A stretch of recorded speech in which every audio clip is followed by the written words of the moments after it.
Seeing Lamar Jackson live is an amazing experience. I don't think I've ever seen in person a quarterback run with such suddenness and remarkable agility in space, while also having the arm strength to effortlessly throw the ball 50 yards down the field. I watched this Ravens team beat up the Falcons when I was in Atlanta a few weeks ago, and throughout the game I just kept thinking that this was probably what it was like back in the day for Falcons fans to watch a young Vick run around the Georgia Dome. This kid is a transcendent physical talent, and I thoroughly enjoyed every snap that I watched him take that day.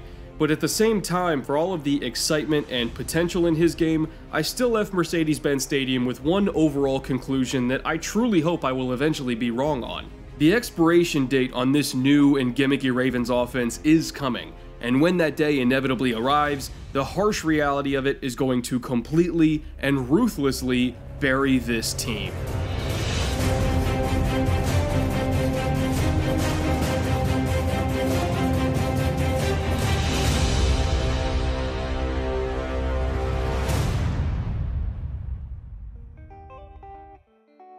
It is easy to look at numbers and get sucked into a narrative that makes sense on the surface every now and then. Believe me, even I do it myself, because at the end of the day, numbers usually give us things to compare, things to build trends out of, and ultimately information to help us form opinions. But when looking at numbers, sometimes the context behind them can get a little bit lost. So my goal this week was to try to show why the numbers within the Ravens run game are so incredibly and historically high, and why the context behind those numbers can give us a new perspective on them. The Ravens have rushed 234 times across the 5 games that Lamar Jackson has started so far, which is a ludicrously high average of just under 47 carries a game. For context, in those 5 games, Baltimore has already amassed 78% of the Falcons, Packers, and Giants' total rushing attempts for the entire season. In terms of yards, they've already racked up over 1,100 yards in that same time frame, for an average of 230 yards per game. And again, for some context, that is only 1 yard shy of matching the Cardinals' total rushing output for the year, but Lamar Jackson did it in 5 weeks. For the whole season, Baltimore has gone from what was on pace to be the 30th ranked rushing offense in the NFL to now being second in the league, only behind Seattle. They climbed 28 spots in just over a month. And keep in mind that this is later in the season too, when it's a lot harder to make a big statistical jump like that. To say that this is a historic mid-season turnaround for a rushing offense is a massive understatement, and I legitimately have never seen any trend like this ever in the National Football League. All of that being said though, even if the Ravens have run the ball seemingly at will for the last 5 weeks, we still have 2 very important questions to ask. What were the causes of that uptick in production, and can that production be sustained long enough to make the Ravens a legitimate playoff threat? Or, in short, what is the context behind all of this that the numbers won't show?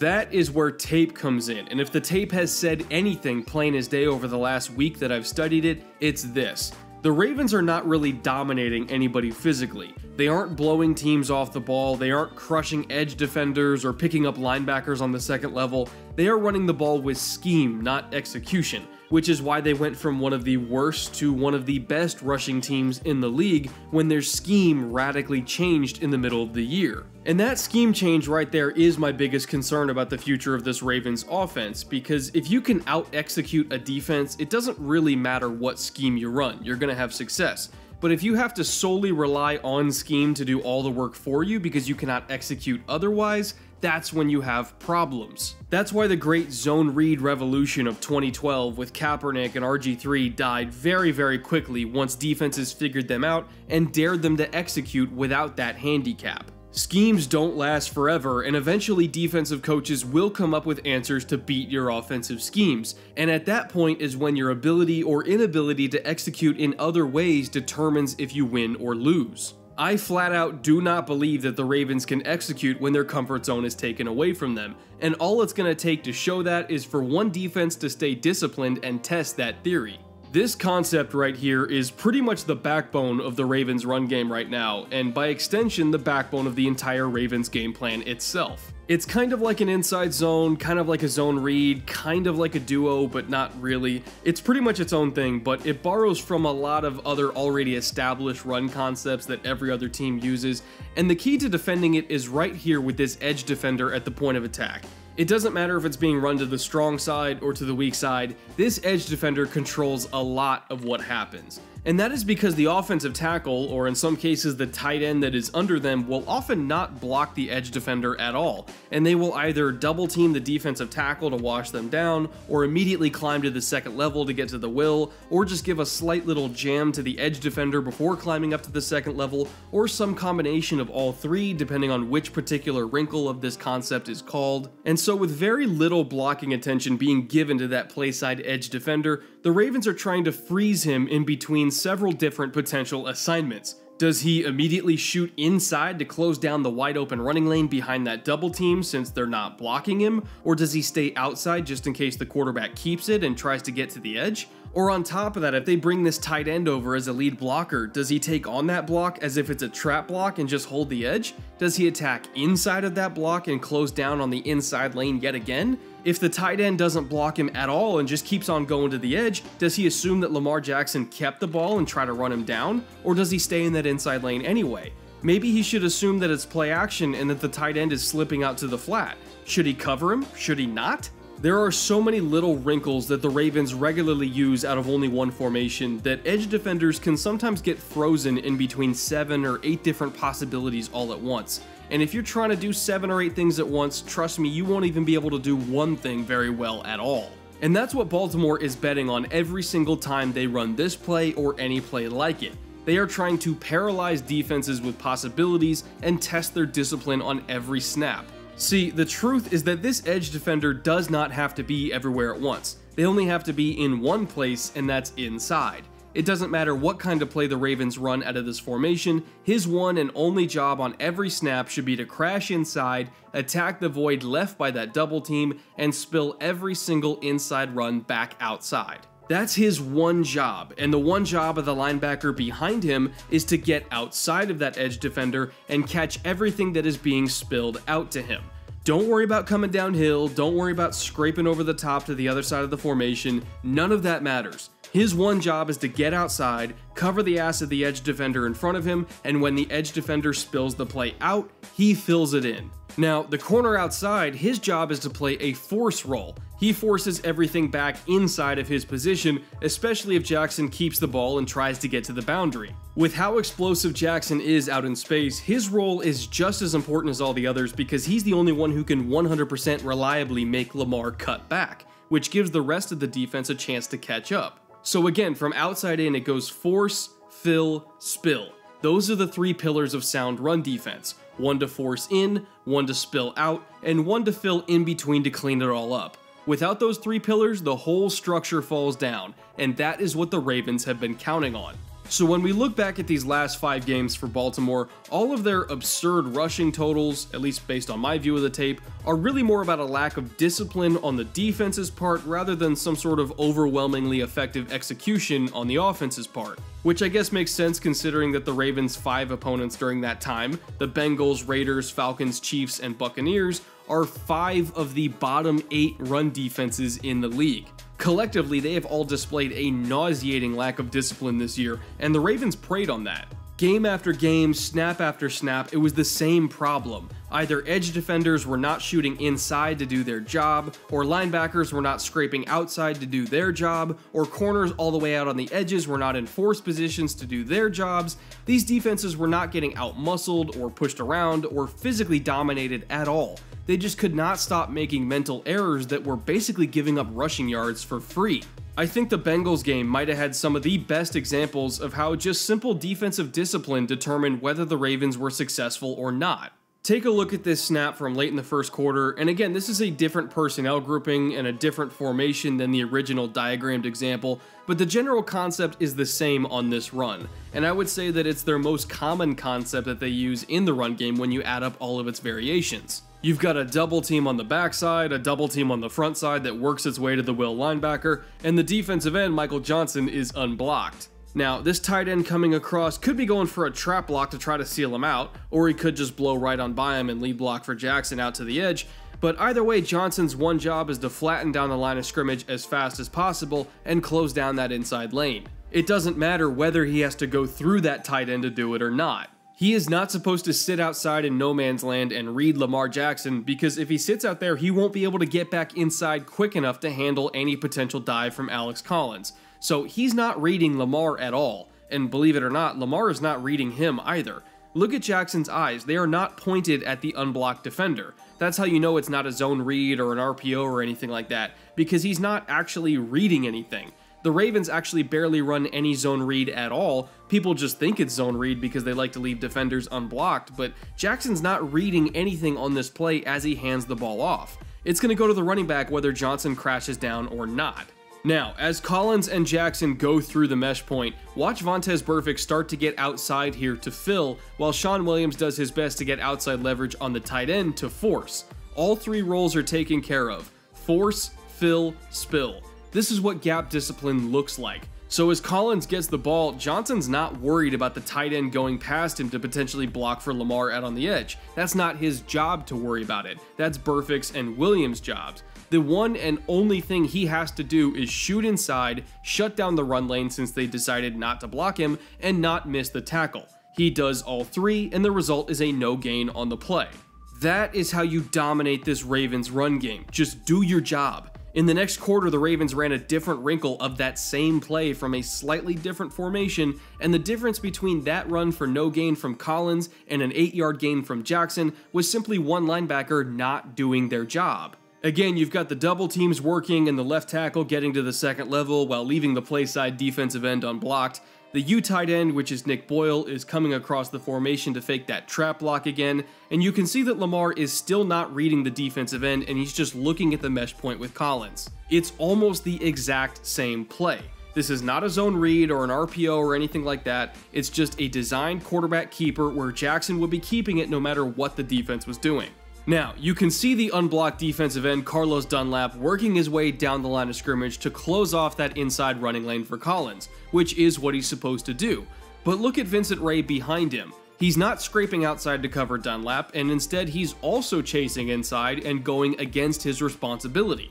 He has no reason to do this. If the run is inside, Dunlap is not blocked. He's going to be the one to make that tackle. Ray's one job is to handle the tight end if the tight end keeps running past Dunlap so that Dunlap doesn't have to worry about it. By the time Ray realized that he messed up and didn't stick to his assignment, the tight end already had a great angle on him to the edge and Jackson had nothing but green grass in front of him.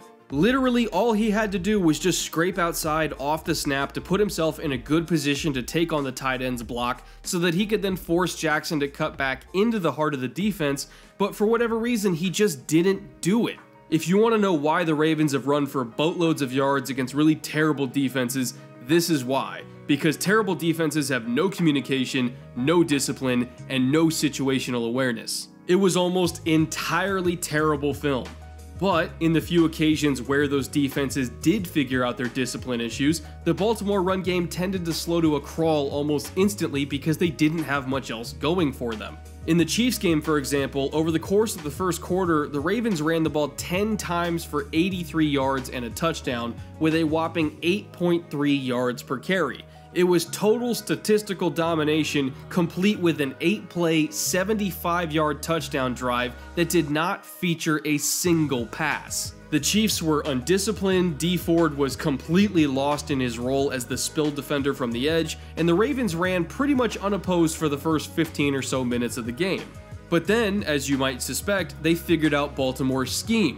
And for the rest of the game, which if you factor in overtime was almost an entire game's worth of drives, the Ravens were back to their old pedestrian numbers of only 3.7 yards per carry and just over 100 yards of total production on the ground across 30 more carries. Once their scheme was taken away from them, they were not good enough up front to execute anything else, and they had to rely on their extraordinarily good defense and a very timely 55-yard punt return just to keep them in the game. And I know there are some Ravens fans watching this saying, well, Brett, whether Kansas City figured out the run game or not, they still took them to the wire in Arrowhead, and they still did manage to beat the other 4 bad teams they played against during this 4-1 stretch. Does all of that count for nothing? And, well, kinda, yeah.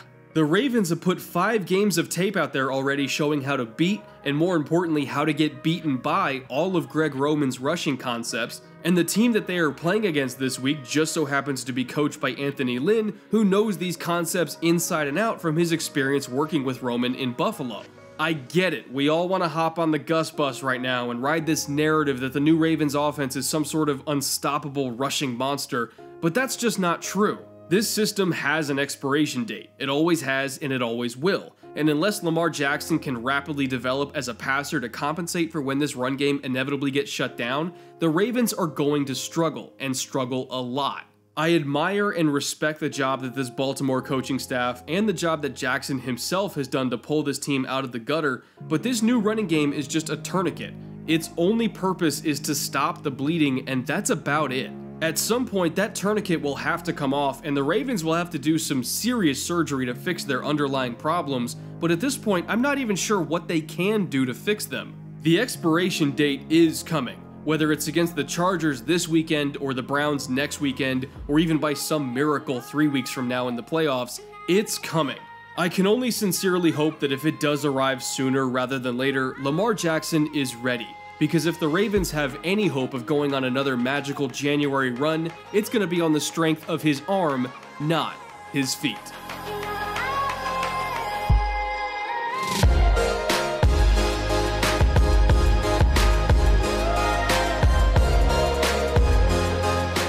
Thank you so much for watching this week's episode, and if you're a Ravens fan who made it through the whole show without throwing something at me through your screen in a fit of rage, congratulations, and I'm glad you're still with us because that means you can join me in putting money where my stupid ass mouth is this weekend by betting on this Chargers-Ravens game. All Film Room viewers can get up to a 50% deposit bonus with our sponsor, the MyBookie Sportsbook, by following the link in the description below and entering promo code BRETT. So whatever deposit you put in, you get 50% extra on top of that as a bonus. So if you feel like I'm a complete dumbass and that the Chargers won't be able to stop this run game or beat this Ravens defense, which is also extremely good, go ahead and put a few bucks down on that game because Baltimore, I think they're like a 4.5 point underdog right now anyway, so that's a pretty juicy line for you if you like to bet the dog in this game. Or if you agree with me and you think that a 4.5 point favorite for the Chargers is super easy money, go ahead and bet with me. Either way, I'm going to try to get myself another nice steak dinner out of this game because I feel pretty confident in it. So if you feel confident in your pick too, head on down to the link in the description below, enter promo code BRETT when you sign up on the MyBookie Sportsbook, claim your bonus, make your bets, and we'll see who wins. As for me, I of course will be back next week with another full Film Room episode a few days after Christmas, and obviously another picks video against the spread for the final week of the regular season. I truly can't believe that the season's almost over already. It feels like it just started like a month ago, but I guess when you work 70 or 80 hours a week on football videos, time is kind of a weird relative construct that no longer has any meaning in your brain. But I sincerely hope that you guys have an amazing holiday with your friends and family, because I know a lot of you guys work just as many hours as I do, and these holidays really are special, give you some time to spend with people that maybe you don't get to spend a lot of time with. So yeah, hope you guys enjoy that. Let me know what NFL related gifts you guys are getting down in the comments below. I'm keeping my fingers crossed for Deshaun Watson jersey myself, so we'll see if the wife comes through. And I will see you sometime soon-ish next week. Not entirely sure what day, obviously, because the holidays kind of throw a wrench into things, but we'll play it by ear. It'll be back next week. I don't know. So until then, later.